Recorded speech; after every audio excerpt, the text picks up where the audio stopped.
ચોમાસાની જોવી પડશે રાહ 24 જૂન બાદ ચોમાસું ખંખેરી શકે આળસ। ચોમાસાની રાહ જોઈ રહેલા ગુજરાત માટે હવામાન વિભાગે મહત્વના સંકેતો આપ્યા છે। હજુ આગામી 5 થી 6 દિવસ સુધી ચોમાસું સંપૂર્ણ રીતે સક્રિય થવાની શક્યતા ઓછી છે। હાલ ચોમાસું મહારાષ્ટ્રના સાઉથ વિસ્તારમાં સ્થિર થયું છે। વિભાગ મુજબ 24 જૂન સુધી ચોમાસું મૂડમાં આવી શકે તેમ નથી। હાલ ચોમાસાના પવનો નબળા છે। બંગાળની ખાડીમાં અનુકૂળ પવનોનો ભાવ છે। અરબ સાગરમાં પણ સાનુકૂળ સ્થિતિ જોવા મળતી નથી। अभी जो मानसून का स्थिति महाराष्ट्र के ऊपर बने हुए 8 जून से वही स्थिति बनी। હવામાન વિભાગે રાજ્યના કેટલાક વિસ્તારોમાં ગાજવીજ સાથે વરસાદની આગાહી કરી છે। હવામાન વિભાગ મુજબ અપર એર સાયક્લોનિક સર્ક્યુલેશન અને ટ્રફની અસર જોવા મળી રહી છે। આ સિસ્ટમના કારણે રાજ્યમાં વરસાદી સ્થિતિ સર્જાઈ શકે છે। આગામી કલાકોમાં કેટલાક વિસ્તારોમાં વરસાદી ઝાપટા પડવાની શક્યતા છે।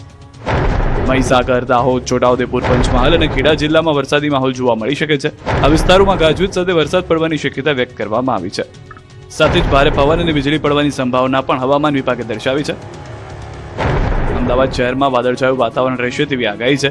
અહીં 40 થી 50 કિલોમીટર પ્રતિ કલાકની ઝડપે પવન ફૂંકાઈ શકે છે। વીજળી પડવાની પણ શક્યતાઓ વ્યક્ત કરવામાં આવી છે। લોકોને ખુલ્લા વિસ્તારમાં ન જવાની અને સાવચેતી રાખવાની સલાહ આપવામાં આવી છે।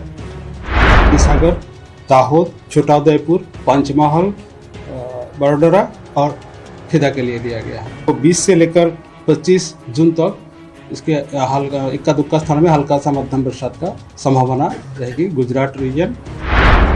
જો કે 25 જૂન બાદ સ્થિતિ બદલાઈ શકે છે। ચોમાસું ફરીથી સક્રિય થવાની સંભાવના વ્યક્ત કરવામાં આવી છે। લો લેવલ સોમાલી જેટ મજબૂત બનવાની શક્યતા છે। આ જેટથી નૈઋત્યના પવનોને બળ મળશે।